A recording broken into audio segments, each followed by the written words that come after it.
Hey everyone, welcome back. This is day 3 of the hashtag 10-day tackle with Heather Ramirez. My name is Mel Robertson. I'm the founder of Decluttering Spaces, and I help clients get free from clutter once and for all so they can get clear about their desires and experience happiness and abundance in every area of their life. Now, I'm using this 10-day tackle challenge to get myself to create a video every day. But I've decided to document my journey of what it's like to be able to live the life of my dreams with the business that I've created. But I thought what I wanted to do today was just first share with you that it wasn't always like this for me. I didn't always get to live the life of my dreams. I wasn't expected to make it to see my 18th birthday alive. Nobody in my family thought that was going to happen for me. I had my first overdose at almost 14 years old and was then hospitalized in a psychiatric ward because I thought it was fun and I was going to do it again. I was so depressed and in so much pain that I actually thought it was better to live in a psychiatric ward than go home, because when I was sent home, I did what I could to get put back in. I overdosed again so I could go back and live in that psychiatric ward because it was safer for me there than to be at home. And I actually, at 14 years old, I spent my 14th birthday in a psychiatric ward. And I don't know if you know anybody who's ever been kicked out of a psychiatric ward, but you do now, because I lost my shit in there, ran away, and tried to kick out a police car and was actually isolated from the community until I could be sent home once the cops returned me to the facility. But I was actually kicked out of a psychiatric ward at 14 years old. And then my life continued to get worse. Within a year, I had run away from home and was arrested and put in, the Department of Youth Services. And I was only bailed out because my grandfather was going to die, and my parents wanted to make sure that I would get to see him. And so then a year after that was when I lost my brother to suicide. For those of you that have been following me, I lost my brother to suicide at 15 years old and discovered his body and inherited all his belongings. So needless to say, losing my brother led to another hospitalization because I didn't want to be alive anymore, and I wanted to die exactly the same way that he did. And so I was also kicked out of my high school for being a danger to myself and others and required to get intensive therapy. So here we go again, less than a month after my brother dies, and I'm hospitalized, and I don't get to come home for a year and a half. I have to go spend a year and a half living in a residential treatment center for adolescents. But, after all the shit that I've been through, that was the place that changed my life the most drastically, because at such a young age, it was there that I was introduced to yoga and mindfulness. And yoga and mindfulness taught me how to come home and be present in my body for all that stuff I had been running from all the shit that had happened to me in my life, all the repressed emotions, the resentments, the fears, the limiting beliefs.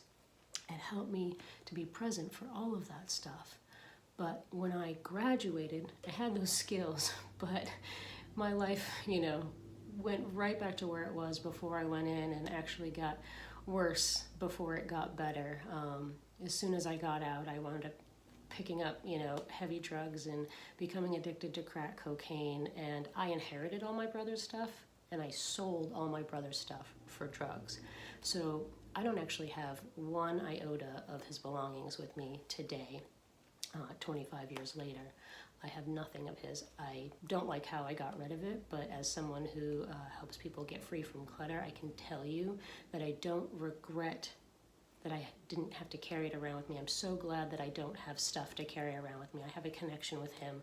I don't need a thing to get me in touch with him. But my life was in so much pain and so messed up back then that I sold all of his belongings for drugs. And I would struggle with addiction for about another 9 years. And I actually wound up homeless on the streets in San Diego, addicted to crystal meth, and got arrested and was looking at 6 years in prison over my head if I didn't get my shit together. So after being arrested for DUI and possession and looking at that 6 years in prison, I went into rehab and spent a year in rehab learning how to live sober and learn how to live a whole new life. And I spent the next 7 years pretty much just learning to live sober, doing sober things, and learning to, just be a productive member of society, get a job, show up for work, those kind of things. And gradually my life got better. I met the love of my life a couple years into my sobriety. So we met, and gradually my life got better. But there came a time when, life happens, waves and crashes come. After being married for a while, we were going through a lot of things, and my wife was struggling with anxiety and insomnia, and I was at a job that I was absolutely miserable at. I was managing a furniture delivery and installation business, and the boss that I had was just really negative and really hard to work for. So I would come home miserable and crying every day, and my wife was anxious and stressed and had her own things going on, and I just got to a breaking point where I was trying to give and not do anything to take care of myself, and I got so depleted that once again I was feeling that feeling like I don't want to be here anymore. I don't want to do this anymore. And I had to make a decision. I had to make the decision that I was either going to just, I'm just going to do it this time. I'm going to end my life. I'm not going to be here anymore, and I'm not going to have to worry about this. Or I'm going to take action and decide that I'm going to put my happiness first, because everything that had ever read in my life showed me and proved to me that it's my birthright. It's all of our birthright to be happy and abundant in every area of our life. And so I made the decision that as hard as it was, I was going to put my happiness first. And what that meant for me was I needed to start taking time for myself. I didn't take any time for myself to meditate, to connect with myself, to connect with spirit, to do any of those things. And so when I made that commitment to myself, putting my happiness first, I did two things. The first was to make time every day for myself, and I just started with 5 minutes a day. And I also became what I love to call a happiness-seeking missile. It's our natural default to find what's negative or what's wrong or what we don't like about something. So I made the decision that I was going to consciously always look for things that made me feel good and brought me joy, so that I could change my default of swinging to the negative all the time, so that I could bring my attention to the positive and bring more happiness and abundance into my life. And what I want to share with you about that is, within 3 months of this regular practice and committing to my happiness and putting my happiness first, even when it was hard, even when my wife was suffering and I had to put my happiness first and do what I needed to do to take care of myself and trust that she would be okay as well.